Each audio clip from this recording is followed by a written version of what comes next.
Well, here is a pecan tree that I cut down intentionally. For whatever reason, it just attracted a nest of fire ants. And year after year, I would try to kill it. And year after year, it would come back. And it really stunted this tree. As you can see, it's probably just a little over 2 feet in length.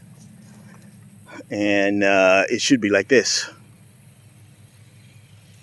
Okay, so this is one that came up around the same time as that one, as did this one.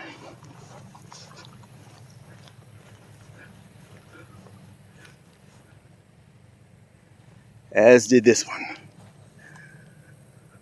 Okay, and the plan all along was to sacrifice the straggler so that the others will have a better chance. I think these are kind of close together, but I think that they'll be okay. But yeah, that one was just not doing anything. Couldn't keep the ants out of them. I tried everything: acephate, diatomaceous earth, you name it, I tried it. And some what do you call it? What's the other stuff called?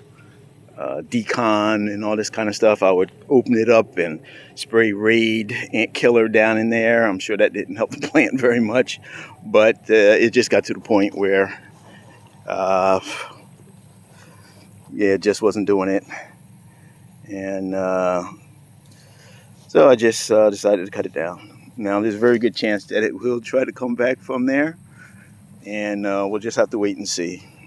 Okay, because plants are pretty resilient, and when you cut them down, sometimes they will sprout out again, and maybe that'll be good for it. We'll see. All right, but as it turns out now, it's down for the count.